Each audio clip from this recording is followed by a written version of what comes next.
안녕하십니까. 설 당일인 오늘 0시 기준으로 코로나19 신규 확진자가 403명 발생을 했습니다. 하루 만에 다시 400명대로 내려왔습니다. 전문가 두 분과 함께 코로나19 감염 상황 그리고 백신과 관련된 궁금한 점들 모아서 오늘 자세하게 이야기를 나눠보겠습니다. TBS 특보 코로나19 오늘도 현재까지 들어온 속보 중심으로 살펴봅니다.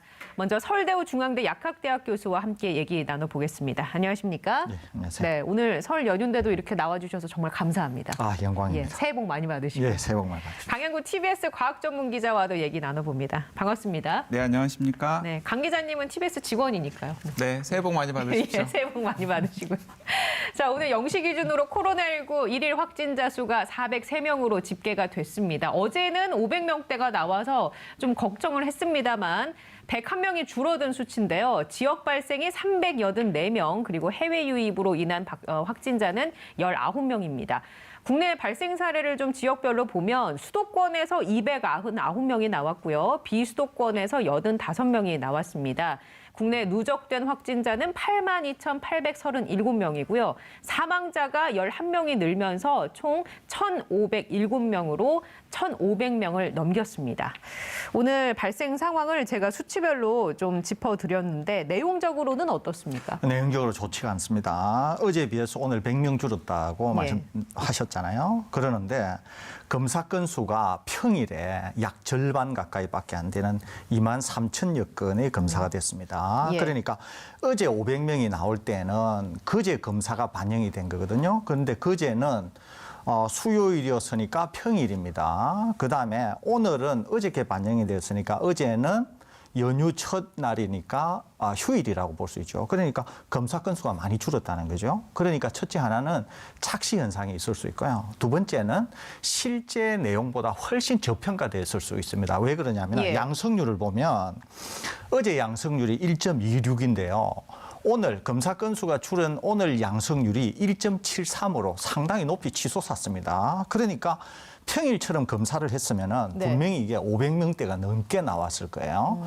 그러는데 지금 걱정되는 건 뭐냐면은 어제 우리 강 기자님이 아주 좋은 지적을 하셨는데 연휴 동안에 검사 건수가 줄어드니까 환자가 줄어드는 것처럼 보이면서 착시 현상이 있을 수 있고 대규모 이동이 있을 수 있으니까 본인이 감염된 게 검사가 안 된 상태로 전파 확산이 용이한 그런 환경이 조성됐다고 볼 수 있거든요. 그렇기 때문에 다음 주 월요일 날 우리가 이제 정상 근무를 하지 않습니까? 그러면 월화는 그 전에 검사 안 된 것들이 반영이 되면서 희석 효과가 이래서 숫자가 많이 안 나올 거예요. 그런데 이제 다음 주 수, 목, 금, 토가 되면은 본격적으로 연휴 상황이 드러나게 될 가능성이 많거든요. 그렇기 때문에 다음 주 목요일 정도 되면은 상당히 많은 확진자가 나올 가능성이 있고 지금 상황에서도 실제보다 상당히 저평가되었기 때문에 위험성이 축소되거나 과소평가되고 있다. 이럴 수 있기 때문에 상당히 주의를 해야 된다. 그렇게 볼 수 있겠습니다. 다음 주 수목금토 수치가 굉장히 중요하겠군요. 그렇습니다. 예. 거기에다가 오늘 아침에 인터넷에 올라온 글들이 스키장이나 또 유명 관광지가 북적북적한다라는 글이 눈에 띄어서 걱정입니다. 네, 그렇습니다. 이게 한 가지 우려스러운 상황이 뭐냐면 예를 들어서 지방으로 내려가는 차들은 별로 없었어요. 그러니까 고속도로가 많이 막히거나 혹은 고속버스 터미널이나 뭐 서울역 같은 곳이 북적북적되는 모습은 없었기 때문에 이제 귀성을 하는 분들은 상대적으로 적은 것으로 보이는데 문제는 뭐냐면 제주도라든가 동해안이라든가 스키장이라든가 이런 곳들이 지금 굉장히 북적되고 있다는 사실이죠. 사실은 그런 곳에 있는 식당이라든가 그런 곳에 있는 숙소라든가 그런 곳에 있는 다중 이용시설 같은 곳들이 바이러스가 전파되기에는 오히려 더 용이한 환경일 수도 있는 것이거든요.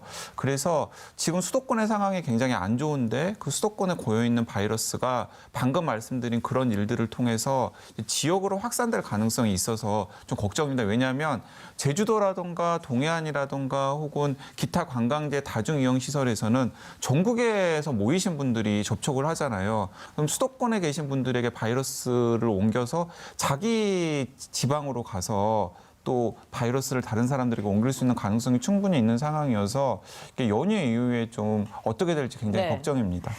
그런 가운데 정부가 내일 사회적 거리두기 개편안을 발표를 합니다. 지금 수도권 중심으로 확진자가 말씀해 주셨다시피 증가하고 있어서 이것을 완화를 할지 아니면 그냥 이대로 유지를 할지 어떻게 될지 궁금해지는데 전망은 어떻게 하고 계십니까? 네, 일단 이것도 이제 문제라고 할 수 있겠는데요.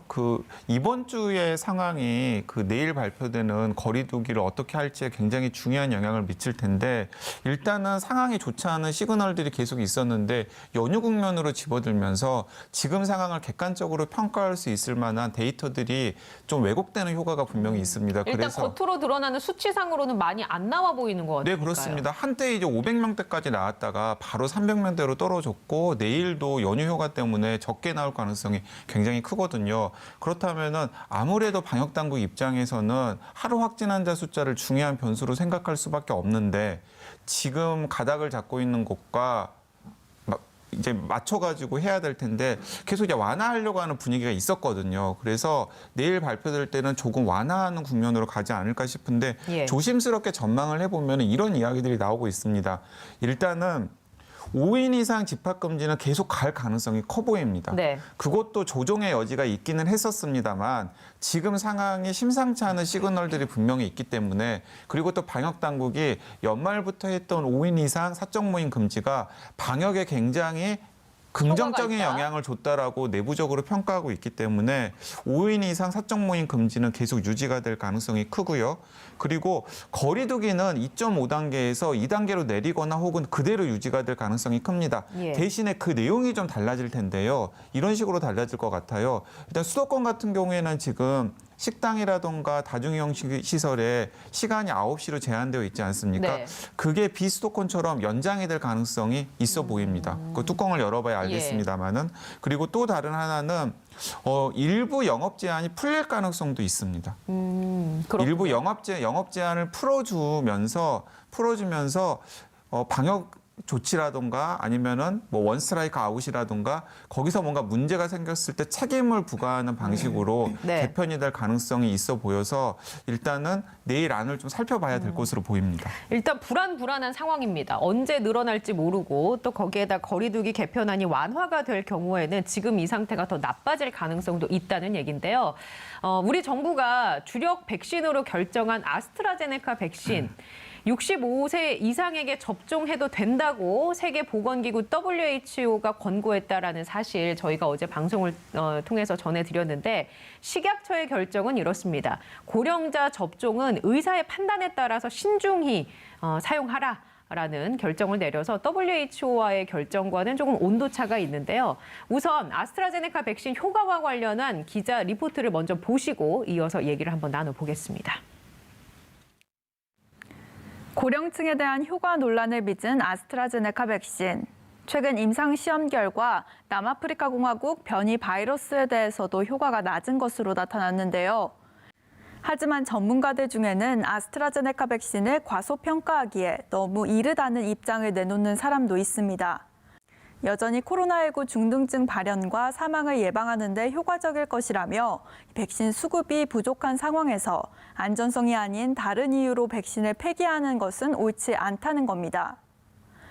WHO는 아스트라제네카 백신이 코로나19 대유행과의 싸움에서 여전히 중요한 도구라고 강조했고 확보한 백신 중 아스트라제네카 백신이 상당 비중을 차지하는 코백스 퍼실리티 또한 현재로선 아스트라제네카 백신을 거부할 계획이 없다고 밝혔습니다. 남아공의 아스트라제네카 백신 임상시험 책임연구원도 이와 견해를 같이 했는데요. So I still believe that AstraZeneca vaccine has got a major role to play in Africa and globally. It doesn't make any sense to have 1 million doses of vaccine available to us, which are known to be safe, and not to start distributing it, at least for high-risk groups. 세계 각국에서도 과도한 우려를 경계하는 목소리가 나오고 있습니다. 올리비에 베란 프랑스 보건장관이 아스트라제네카 백신은 변형된 거의 모든 바이러스에서 우리를 충분히 보호한다며 카메라 앞에서 이 백신을 접종했고요. 이어 옌스 스판 독일 보건장관도 현재까지 나타난 근거로 볼 때 아스트라제네카를 포함해 유럽에서 승인된 새 백신 모두 심각한 감염으로부터 보호해줬다고 밝혔습니다. 영국과 호주도 아스트라제네카 백신이 중증 사망 환자를 예방했다는 증거를 들어 침착함을 유지할 것을 촉구했습니다. Quibbles about how infectious you might be or whether it might be a bit less infectious, effective against minor disease shouldn't stop people from getting a vaccine that's going to stop you getting killed by this disease. 네, 아스트라제네카 백신과 관련된 리포트 보셨는데요. 교수님, 진짜 이 리포트에 나온 내용대로 남아공발 변이에 아스트라제네카가 효과가 없는 겁니까? 예, 이것은 맞습니다. 그런데 이제 많은 분들이 잘못 알고 있는 것은 뭐냐면은 아스트라제네카 백신만 그렇다고 생각하시는 분들이 굉장히 많아요. 이건 완전히 잘못된 얘기, 또 완전히 가짜 뉴스입니다. 지금 우리가 알고 있는 모든 백신 있죠? 화이자, 모더나, 노바백스, 얀센, 그다음에 지금 아스트라제네카 포함해서 서방 국가의 주요 백신 5개라고 볼 수 있죠? 이 5개 백신 모두가 영국발 변이는 전혀 그냥 잘 통제를 하는데 유독 남아공 변이 바이러스에 대해서는 다소 효과가 떨어지는 것은 사실입니다. 그런데 여러 차례 말씀드렸잖아요. 백신은 한 개의 항체나 그런 것만 공격하는 게 아니라 다중 복합적으로 백신 효과를 낸다 그랬잖아요. 면역 효과를 낸다 그랬잖아요. 그렇기 때문에 남아공 바이러스가 어떤 항체 하나, 중화 항체 하나에 대해서 다소 저항성을 보이기는 하지만은 백신은 그 저항성을 이기고 개를 물리칠 정도로 강력하기 때문에 그런 점에 있어서 남아공이 마치 아스트라제네카에만 무력화시킨다. 예. 그게 아니라 지금 나와 있는 서방의 모든 백신들이 다소 기능이 떨어지지만 여전히 그럼에도 불구하고 모든 백신들이 남아공 백신을 효율적으로 무찌를 수 있다. 이렇게 정리할 수 예, 있습니다. 그 완벽하게 거짓말이군요. 그렇습니다. 네, 자, 저기 한 가지 예. 더 덧붙이고 싶은 이야기가 있는데요. 백신을 우리가 맞으면 방금 설 교수님께서 말씀하신 대목에다가 제가 한 가지를 덧붙이 백신을 맞으면 그러니까 우리 몸의 면역계가 두 가지 반응을 통해서 바이러스를 억제를 합니다. 한 가지는 뭐냐면 항체가 생기는 거예요. 그러니까 몸으로 들어온 바이러스가 세포에 달라붙지 못하도록 항체가 그 바이러스를 둘러싸가지고 이제 보호하는 효과가 하나 생기는 거죠. 그리고 또 다른 효과는 무엇이냐면 흔히 우리가 세포 면역이라고 하는 것인데요. T세포라고 하는 면역 세포가 일단 바이러스에 오염된 세포를 찾아다니면서 또 죽여서 몸 안에서 바이러스가 증식하지 못하게 효과를 하는 면역도 발현이 됩니다. 그런데 지금 예를 들어서 뭐 영국발 변이, 브라질발 변이, 남아공 변이가 문제가 되는 것은 뭐냐면 항체 면역을 약간 약화시킬 가능성이 있기 때문에 문제가 네네. 되는 것이거든요. 근데 백신이 또 우리 몸의 면역계를 자극하는 세포 면역, 즉 T세포를 무력화하는지와 관련해서는 아직까지는 또렷한 연구 결과가 없는 상황이고요. 그리고 T세포를 연구하는 많은 과학자들은 T세포 면역은 바이러스가 일부 변이가 된다고 하더라도 여전히 효과가 있을 것이라고 예. 생각하시는 분들이 많습니다. 그렇기 때문에 설사 변이 바이러스들에 의해서 항체 면역의 효과가 떨어진다고 하더라도 백신에 의해서 자극을 받는 세포 면역은 여전히 우리 몸에 남아있을 가능성이 있기 때문에 단지 항체 면역의 효과가 떨어진다고 해서 백신이 변이 바이러스의 효과가 없다라고 단정짓는 것도 굉장히 무리가 있는 예. 부분이 있는 거죠. 그냥 뭐 변이 바이러스에 안 들을 걸 걱정해서 안 맞을 필요는 없다 이런 네, 얘기신 그렇습니다. 거잖아요. 오히려 우리가 생각하는 것보다 훨씬 더 효과가 있을 가능성이 실제로는 있다라는 것입니다. 자, 그러면 이제 중요한 얘기를 좀 해볼 텐데요. 어제 저희가 방송에서 어제 날짜로 예방접종위원회가 열렸고 거기에서 나온 결정에 따라서 앞으로 예방접종 가이드라인 일정 이런 것들이 나온다라고 말씀을 전해드렸습니다. 관건 중에 하나는 아스트라제네카 백신 접종에 대해서 65세 이상을 포함할지 이게 중요한 관건 중에 하나였습니다. 어제 열린 회의에서 이것에 대한 결과도 나왔을 것 같은데 어떻게 전망하고 계십니까? 지금 굉장히 걱정스러운 상황인데요. 왜 걱정스러운 상황이냐면 이제 정확하게 말씀을 드리면 어제 오후 4시부터 비공개로 이 질병관리청 예방접종 전문위원회가 열렸습니다. 근데 제가 예방접종 전문위원회에서 어떤 이야기가 오고 갔고 어떤 식으로 결론이 가닥에 잡혔는지를 취재를 좀 해봤습니다. 그런데 결과가 부정적입니다. 예방접종 예. 전문위원회에서 65세 이상에게는 아스트라제네카 백신 접종을 보류하는 쪽으로 결론이 난 것으로 보여요. 그리고 그런 결론을 내부에서 협의를 해서 질병관리청이 16일 날 이제 공식적으로 백신 접종 계획을 공개를 할 텐데요. 그 사이에 질병관리청 안에서 변화가 있을 가능성도 굉장히 적어 보입니다. 왜냐하면 백신 예방접종 전문위에서 예. 나온 결정이 거의 질병관리청 결정대로 갈 가능성이 굉장히 크거든요. 그래서 이제 이런 취재를 종합해 보면 16일 날 질병관리청이 우리의 기대와는 다르게, 우리의 예상과는 다르게 65세 이상에게는 아스트라제네카 백신 접종을 허용하지 않는 방향으로 일단은 발표를 할 가능성이 커 보여서 예. 굉장히 걱정입니다. 왜 걱정이냐면 그렇게 되면은 지금 코로나19 때문에 우리가 1년 내내 거리 두기를 하고 예. 여러 가지 걱정을 하는 가장 중요한 이유는 뭐냐면 코로나19가 65세 미만의 상대적으로 젊은 사람들에게는 경증에 그치지만 65세 이상 특히 70대, 80대 이상의 고령자에게 사망까지 이르게 하는 굉장히 중증으로 이어질 가능성이 있기 때문에 우리가 지금 이렇게 고생을 하고 있는 것인데 그분들을 보호할 수 있는 백신 옵션 하나가 사라지게 되는 것이거든요. 네. 그래서 굉장히 걱정입니다. 물론 시나리오긴 합니다. 그런데 지금 얘기해 주신 것처럼 만약 아스트라제네카를 65세 이상에게 접종을 안 하는 쪽으로 가닥이 잡혔다고 하면 예상되는 전망은 우리가 예상을 해본다면 어떻게 볼 수 있을까요? 우선 종합적으로 좀 말씀드리겠습니다. 하나는 우선 65세 이상 고령자이면서 기저질환을 갖고 계신 초고위험군에게 가장 적합한 백신은 제가 볼 때는 지금 당장은 아스트라제네카 백신입니다. 어제도 제가 구구절절 말씀을 드렸는데 화이자 백신을 이분들에게 사용한다고 하는 것은 상당한 위험을 동반하면서 하는 거예요. 그렇기 때문에 제 개인적으로는 화이자 백신을 65세 이상 되는 초고위험군에게 권장하지 않습니다. 그러면 우리에게 남아있는 옵션은 뭐가 있냐면은 이제 노바백스 백신이 하나가 남게 돼요. 노바백스는 비교적 기술은 혁신적인데 전통적인 방식에 가깝기 때문에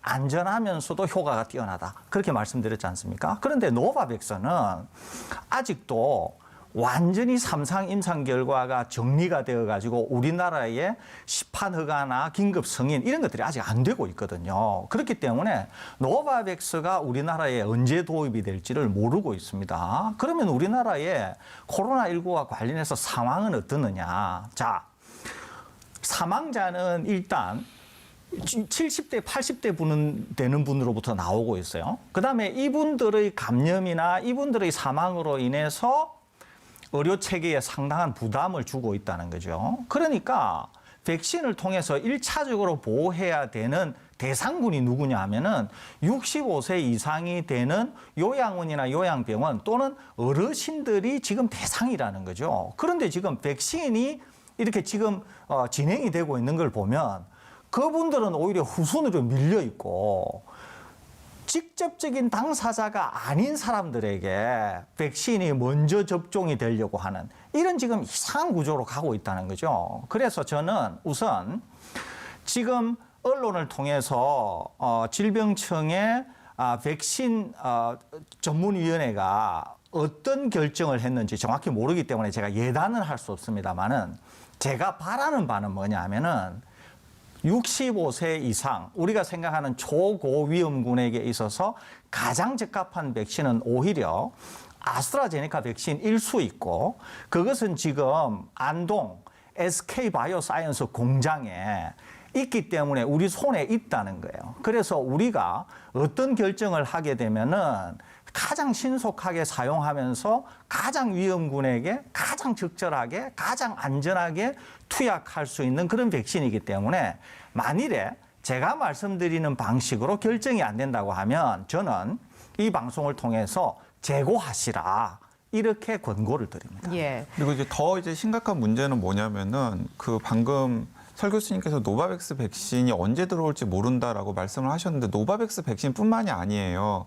화이자 백신도 언제 들어올지 모르고요. 원래 2월 얘기가 나왔다가 지금 2월 중순인데도 아직까지 뭐 없는 거죠? 네, 그러니까 제가 정리를 해보겠습니다. 그러니까 공식적으로 이제 크게 백신이 들어오는 경로는 두 가지거든요. 하나는 코백스 퍼실리티라고 하는 이제 국제기구를 통해서 들어오는 물량이 있고요. 그건 우리는 1,000만 명분이 예정이 되어 있습니다. 그리고 코백스 퍼실리티가 아니라 아스트라제네카, 화이자, 모더나 노바백스, 얀센 이런 회사를 통해서 우리가 계약을 해가지고 지금 들어오기로 예정되어 있는 물량들이 있습니다. 그런데 아스트라제네카 백신 같은 경우는 몇 차례 강조드렸던 대로 SK바이오사이언스라고 하는 우리나라 공장에서 위탁 생산을 하고 있고 그래서 우리나라 공장 창고에 지금 완제품이 쌓여 있는 상태고 그리고 계약도 굉장히 서둘러서 했기 때문에 상대적으로 1분기, 2분기에 아스트라제네카 백신은 확보할 가능성이 있습니다. 유일해요. 왜 유일하냐면 화이자나 모더나 같은 경우는 뒤늦게 계약을 했잖아요. 다른 나라에 비해서. 그렇기 때문에 지금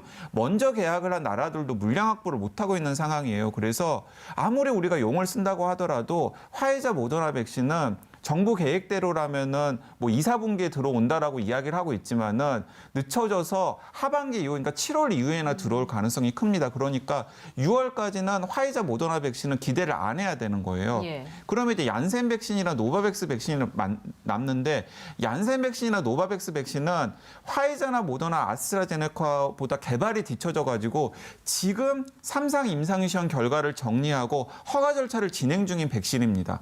그리고 여전히 또 그 생산을 해서 공급하는 이슈까지 있어요. 그래서 얀센이나 노바백스 백신도 하반기 이후가 되어서야 우리나라에 들어올 가능성이 큽니다. 그러면 상반기까지 그러니까 6월까지 우리가 확보할 수 있는 유일한 백신은 아스트라제네카 백신밖에 없는 상황이에요, 지금. 네. 물론 그 과정에서 아까 1,000만 명분이 예정되어 있는 코백스 퍼실리티라는 국제기구를 통해서 찔끔찔끔 화이자 백신이나 아스트라제네카 백신 우리 물량들이 들어오긴 들어올 거예요. 그런데 그것은 믿을 수가 없는 게 정세균 총리가 예. 1월 말에 코백스 퍼실리티를 통해서 화이자 백신이 들어와서 빠르면 2월 초에 예. 들어와서 설 연휴 전에 접종이 가능할 거다라는 이야기를 하셨는데 지금 뚜껑을 열어보니까 설 연휴가 시작된 지금까지도 화이자 백신이 들어오질 않고 있잖아요. 그러니까 예. 들어온다고 하더라도 물량도 굉장히 적을 뿐만 아니라 언제 들어올지 우리가 컨트롤할 수 있는 상황이 아니기 때문에 안정적으로 우리가 상반기에 확보할 수 있는 백신은 아스트라제네카 백신밖에 없는데 그 아스트라제네카 백신을 65세 이상 고령자에게 접종을 안 한다고 하면은 코로나19 때문에 가장 위험에 처할 분들에게 접종할 수 있는 백신 옵션이 없어진다라는 거죠. 그럼 이런 측면으로 한번 여쭤볼게요. 정세균 총리가 최근 국회 대정부 질문에서 만약에 아스트라제네카 백신의 고령층 접종이 차질이 생긴다면 다른 백신을 맞으면 된다라고 큰 문제가 없다라고 얘기를 했는데 이건 사실은 플랜 B가 있는 걸까요? 어떤 말이랑 똑같냐면 빵이 없으면 고기를 먹으면 되지 라는 것과 비슷한 맥락의 말이라고 생각합니다. 지금 상황에서는. 왜냐하면 예를 들어서 우리나라가 아스트라제네카 백신 외에도 화이자 백신도 창고에 쌓여 있고 모더나 백신도 창고에 쌓여 있으면 이런 게 가능해요. 그런데 아까 제가 구구절절 설명을 드렸지 않습니까? 상반기에는 우리 손에 쥐는 백신은 아스트라제네카 백신밖에 없어요. 근데 그 아스트라제네카 백신을 고령자에게 맞추지 못하는데 무슨 다른 백신을 맞췄다고 이렇게 그 국회에서 말씀을 하셨는지 저는 모르겠습니다. 뭔가 제가 모르는 다른 정보가 있으셨으면 좋겠는데 네. 제가 여러 전문가들에게 좀 공격적으로 문의를 드려봐도 또렷하게 말씀하시는 분들을 제가 정부 안팎에 있는 아무 분들도 제가 찾지를 못했습니다. 제가 하나 좀 덧붙이고 싶은 게 있는데요. 저는 정 총리 인식에 상당히 문제가 있다 이런 생각입니다. 우선 하나는 국회에서 답변하셨잖아요. 그러니까 아스트라제네카 백신에 차질이 생기고 하면은 다른 백신을 할 수 있다. 원론적으로는 맞을 수 있어요. 그런데 다른 백신이 어디 있느냐는 거예요. 첫째 하나는. 다른 백신이 어디에 있죠, 이게? 예, 제가 묻고 싶은 거예요, 정 총리한테. 두 번째는 어딘가 있었으면 좋겠네요. 두 번째는 정 총리가 너무 가볍다는 거예요, 이 사람이. 왜 그러느냐? 제가 지적하고 싶은 건 이거예요. 코백스에서 화이자 백신 주겠다 그러니까 덜컥 우리가 받았잖아요. 근데 본인이 뭐라 그랬어요? 2월 언제 들어와가지고 심지어는 설 전에 우리가 접종할 수 있을 거다 그랬잖아요. 제가 이 자리에서 뭐라 그랬죠? 불가능하다 그랬죠. 예. 어려웠다도 아니고 제가 불가능하다 그랬어요. 그런데 어떻습니까 지금? 그 들어오겠다고 하는 화이자 백신이 언제 들어올지도 지금 모르고 있어요. 그냥 묻고 싶은 거예요, 총리한테. 언제 들어올 거냐고. 제가 말씀드린 게 뭐냐면은 일국의 총리이면서 중수본을, 지금 중대본의 수장이세요. 이분이 대통령 바로 밑에 총리를 하고 있으면서 이 코로나19 방역에 대한 컨트롤 타워의 핵심 최고 수장이세요. 최고 수장이 이렇게 시근을 하고 이렇게 가벼워가지고 이게 방역이 제대로 되겠어요, 이게? 네. 그러면 이렇게 여쭤볼게요. 예전에 이제 백신의 효과를 극대화시키기 위해서는 빠른 속도로 대규모 접종이 필요하다라고 얘기를 해주셨잖아요. 근데 만약에 65세 이상에게 맞힐 백신도 없는 상황이고, 근데 어쨌거나 아스트라제네카 물량이 65세 이하에게는 접종이 될 거 아닙니까? 이런 식으로 가게 된다면 점점 일정이 늦어질까요? 그렇게 될 가능성이 많죠. 왜냐하면 이제 우리가 지금 책임을 맡고 있는 정은경 청장께서 하시는 말씀이 이거잖아요. 올 겨울, 그러니까 11월이 말까지 우리가 집단 면역에 도달하겠다는 거잖아요. 그러면은 이제 정부에서 또 대통령이 나서셔가지고 일정별로 어떤 백신이 들어올 거다. 그게 들어온다고 하는 보장이 되면은 정 청장께서 말씀하신 게 맞고 대통령께서도 말씀하신 게 맞거든요. 그런데 지금 딱 아스트라제네카 접종에서부터 일이 틀어지기 시작한 거예요. 그러면 고령층은 접종이 안 되죠. 그러면 그 고령층에 접종할 수 있는 백신이 있어야 되는데 방금 제가 물었잖아요. 백신이 어디냐고. 없잖아요. 그러면 고령층이 못 맞잖아요. 그러면은 다른 백신이 들어와야 되는데 그 다른 백신도 시간 맞춰서 들어온다고 하는 보장이 없는 거예요, 지금. 그렇게 되니까 어떻게 되느냐. 모든 일정이 미루어지는 게 아니라 모든 일정을 알 수가 없는 상태가 된 거예요, 이게. 그러면 이 상황에서 새 겨울이 오기 전에 11월 말까지 백신을 접종해가지고 우리가 집단 면역에 도달한다. 그런 보장이 어디 있냐는 거죠. 그렇기 때문에 지금 상당히 문제가 많다. 이렇게 볼 수 이건 있어요. 여기서 예. 제가 시청자분들에게 좀 섬뜩할 만한, 설날 아침인데 이런 섬뜩할 만한 내용을 전해드려서 너무 죄송한데, 예를 들어 이렇게 반문하시는 분들이 있더라고요. 아스트라제네카 백신에 그렇게 문제가 없으면 왜 독일이나 뭐 스페인이나 스위스나 이탈리아나 이런 나라들에서 50세 이상 혹은 65세 이상의 고령 인구에게 아스트라제네카 백신 접종을 보류하겠느냐라고 반문하시는 그렇죠. 분들이 있더라고요. 제가 진실을 말씀드릴까요? 그 나라는 화이자 백신이 있거든요. 손에 갖고 있는 손에 패가 가지고 있다. 있는, 그러니까 예를 들어 스페인 같은 경우에는 고령자들을 위한 화이자 백신 2천만 명분을 지금 손에 쥐고 있어요. 그러니까 그들 같은 경우는 아스트라제네카 백신을 65세 이상에게 접종하지 않아도 화이자 백신이라고 하는 손에 쥐고 있는 옵션이 있기 때문에 아스트라제네카 백신 우리 좀 더 두고 보고 접종할래라고 여유를 부릴 수 있는 거고요. 그 이면에는 또 아스트라제네카 백신은 어차피 공급하기가 쉽지 않아요. 그들은 화이자 백신이나 모더나 백신에 좀 더 주력을 했기 때문에. 그래서 지금 당장 아스트라제네카 백신을 65세 이상에게 접종한다고 허가를 낼 이유가 별로 없는 거예요. 그들 입장에서는 손에 쥐고 있는 다른 백신이 있고 예. 아스트라제네카 백신을 허가를 한다고 하더라도 그게 빨리 들어올 가능성이 없기 때문에. 그런데 우리나라는 저랑 설대우 교수님께서 방금 말씀하신 것처럼 상반기에 손에 쥐고 있는 확실한 백신은 아스트라제네카 백신밖에 없는데 그 아스트라제네카 백신을 65세 이상에게 접종을 안 한다 그러면은 우리나라의 백신 접종 일정에 심각한 문제가 생기는 겁니다. 이게 그러면 어떤 일들이 생기냐면 이런 일들이 생길 거예요. 지금 영국 같은 경우에는 아스트라제네카 백신을 1월 4일부터 굉장히 공격적으로 지금 대량 접종을 하고 있습니다. 빠른 속도로. 그 접종률도 계속해서 높아지고 있어요. 그래서 5월까지 전 국민에게 백신을 1회 이상은 접종을 하겠다라고 하는 계획을 발표했습니다. 그러면 눈에 띄는 가시적인 성과가 나타날 거예요. 일상으로 돌아가기 시작할 겁니다. 자, 그런데 그런 걸 뉴스로 우리는 볼 수 있는데 우리는 아무도 맞는 사람들이 없거나 맞더라도 젊은 사람들을 대상으로 찔끔찔끔 접종을 하고 있는 상황이 된다 그러면은 우리 시민들이 가지는 열패감은 얼마나 크겠습니까? 저는 그런 게 굉장히 걱정스러운 거예요. 자, 그러면 아스트라제네카 백신이 일단 풀리긴 할 걸로 보입니다. 이제 그 대상이 다만 65세 미만으로 한정이 되겠죠. 방역 한정이 될 수도 있다는 겁니다. 될 네. 가능성이 높다. 지금 상황으로서는 고령층 접종 여부를 포함한 구체적인 백신 계획이 이제 16일에 발표가 될 예정인데 어떻게 전망하고 계십니까? 이런 상황 속에서 어떤 가이드라인이라든지 이런 게 나올까요? 제가 말씀드린 것처럼 예단을 하기는 좀 어려워 보입니다. 제가 취재한 것도 아니고 제가 뭐 확인한 것도 아니니까. 그러니까 이제 저는 바람을 말씀드리는 거죠. 아까 말씀드린 것처럼 어제 말씀드린 것처럼 또 안전이 제일 중요하다. 그렇기 때문에 65세 이상에게 있어서 안전하면서도 효과적인 백신은 현재로서는 아스트라제네카가 우리에게 손에 있으면서도 예. 접종할 수 있는 거의 유일한 백신이다. 그렇기 때문에 제 바람은 아스트라제네카를 18세 이상 전 연령군, 특히 65세 이상 되는 고위험군에는 더 접종을 적극 장려해야 된다. 이런 입장이거든요. 그래서 질병청의 예방접종전문위원회에서도 그런 식으로 결정을 내주었었으면 하는 바람을 제가 예. 말씀드려 봅니다. 일단 공식적으로 나온 입장은 이제 16일 날 나올 예정이니까 그렇습니다. 예. 어제 예방접종 전문위원회가 비공개로 진행이 되었기 때문에 제가 아까 예. 비공개로 진행이 되었지만은 65세 이상에게는 접종을 하지 않는 것으로 가닥을 잡힌 것 같다라는 취재 결과를 제가 공유를 예. 해드리긴 했습니다만은 일단은 공식적으로 어떻게 발표가 네. 될지는 16일 날 지켜봐야 될 것 같고요. 또 그 안에서 질병관리청에서 여러 가지 정무적인 결정을 또 할 것 아닙니까?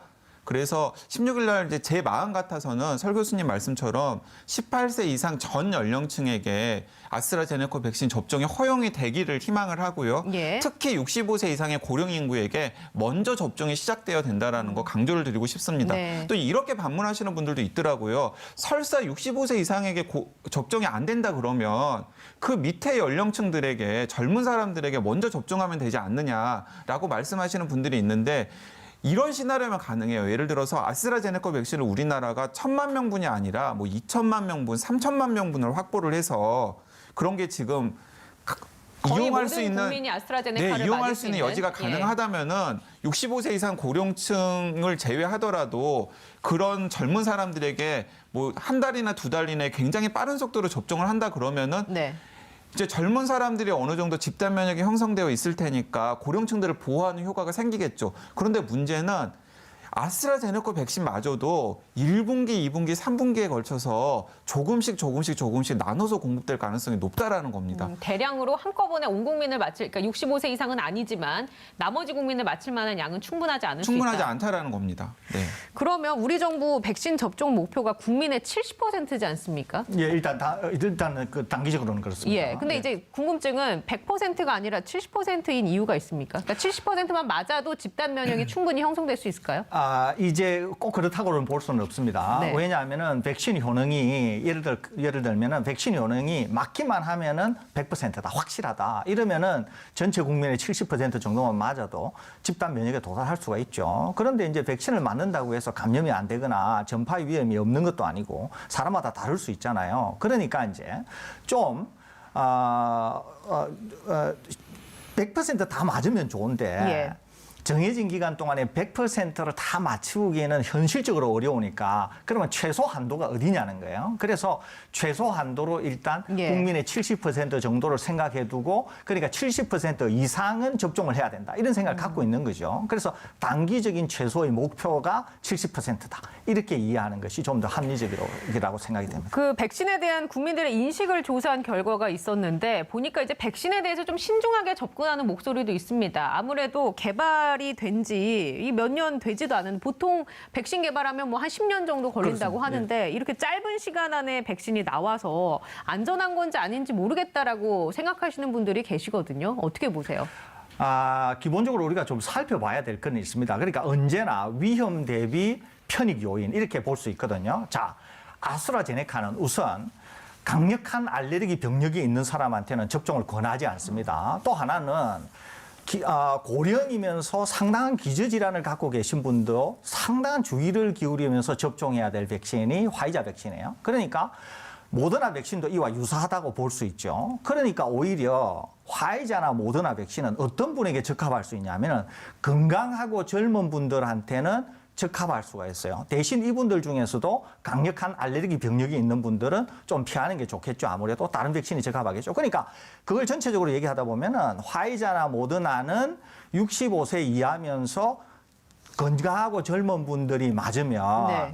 지금 다른 나라 상황을 볼 때 큰 문제 없이 그러니까 큰 부작용 없이 접종이 가능할 것 같아요. 그런데 화이자나 모더나를 65세 이상이 되는 기저질환을 갖고 계신 위험군이라고 볼 수 있는 분한테는 제 개인적으로는 권장하기가 다소 꺼려진다는 거예요. 왜냐하면 전 세계에서 그런 분들에게 접종을 했을 때 부작용 사례가 너무 많고 예. 사망 사례도 너무 많다는 거예요. 그러니까 그런 분들한테는 오히려 아스트라제네카 백신이거나 앞으로 오게 될 노바백스 백신이면은 좋겠다는 거죠. 그러니까 이런 전체를 고려한다고 하면 네. 어떤 군에는 어떤 백신을 맞게 되면은 큰 부작용 없이 안전하게 접종이 가능하겠다는 거죠. 근데 이거를 막 섞어 가지고 하게 될 경우에는 부작용이나 안전을 장담하기는 어렵다. 리스크가 조금 더 높아질 수 그렇습니다. 있다. 그렇기 때문에 예. 그런 점들을 다 고려한다고 하면 지금의 백신은 빠른 시간 내에 개발이 됐지만 방금 말씀드린 대로 그렇게 구분해서 접종을 한다고 하면 비교적 안전하고 편익 요인으로 볼 때는 위험성 대비 편익 요인이 훨씬 크다. 그렇기 때문에 접종은 권장된다. 예. 이렇게 정리할 수 있겠습니다. 그러면 이건 어떻습니까? 고혈압이나 당뇨병 같은 기저질환 앓고 계신 분들은 백신을 일단은 1차적으로는 맞는 게 좋은 거죠? 맞는 거를 권장하기도 하지만은 맞으면 더 좋습니다. 왜 그러냐면은 화이자, 모더나 또 아스트라제네카만 하더라도 각 질병들, 기저질환, 심장 질환, 고혈압, 당뇨 등등 해가지고 이런 분들이 아스트라제네카만 하더라도 예. 임상 참여자들이 거의 한 35% 정도 되거든요. 그러니까 그분들에게 이미 테스트가 네. 된 거예요. 화이자도 마찬가지고. 그렇기 때문에 지금 방금 말씀드린 그분들은 연령에 관계없이 고위험군이라고 볼 수 있잖아요. 기저질환이 있기 때문에 오히려 이런 분들은 방금 말씀드린 화이자 백신은 어떤 예. 연령 뭐 이렇게 말씀드렸잖아요. 그러니까 그런 것만 감안하신다고 하면은 접종은 굉장히 강력히 권장된다 이렇게 볼 수 있겠습니다. 자, 이번에는 백신과 관련된 해외 뉴스를 좀 짚어보겠습니다. 얼마 전까지만 해도 이스라엘이 백신 접종 세계 1위 국가라고 알려져 있는데 아랍에미리트 연합이 이스라엘을 제쳤네요. 네, 그렇습니다. 아랍에미리트가 이스라엘을 제쳤는데요. 사실은 그 퍼센티지가 그렇게 크지는 않습니다. 그런데 예. 아랍에미리트가 제친 이유를 좀 들여다보면 우리한테도 시사점이 있는데요. 아랍에미리트는 한 가지 백신을 고집하지 않았습니다. 그러니까 이제 세 가지를 다 섞어가지고 했는데요. 화이자 백신, 그리고 중국의 시노팜 백신, 예. 그리고 러시아의 스푸트니크 V 백신을 섞어가지고 접종을 했습니다. 그러니까 이런 거예요. 아랍에미리트의 보건당국은 이렇게 판단을 한 것으로 보입니다.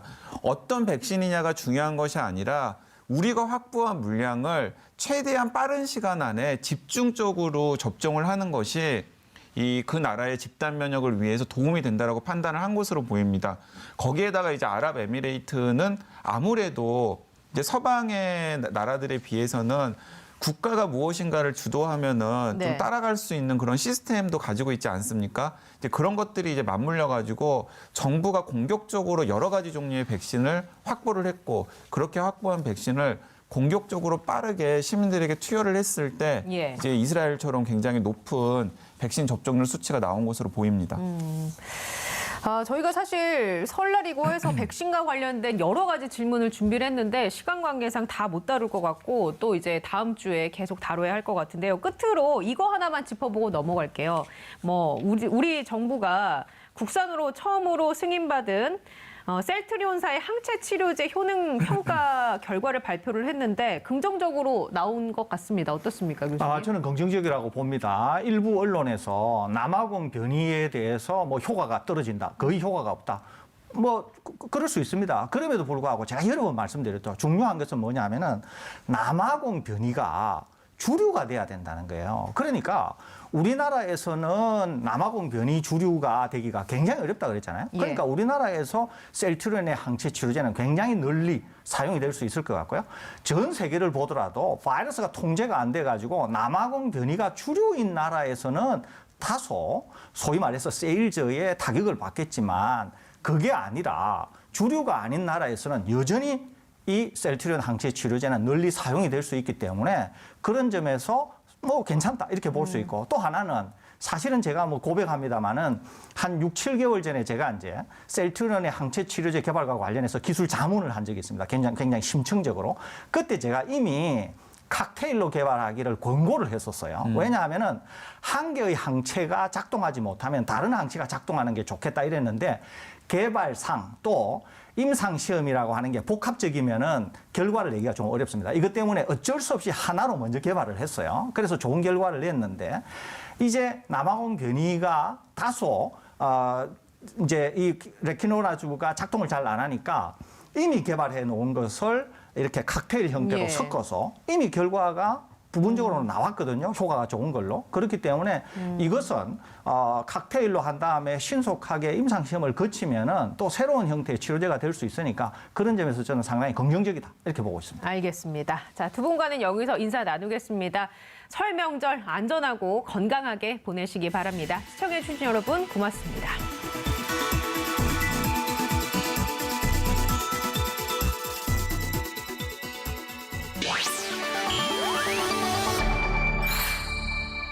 TBS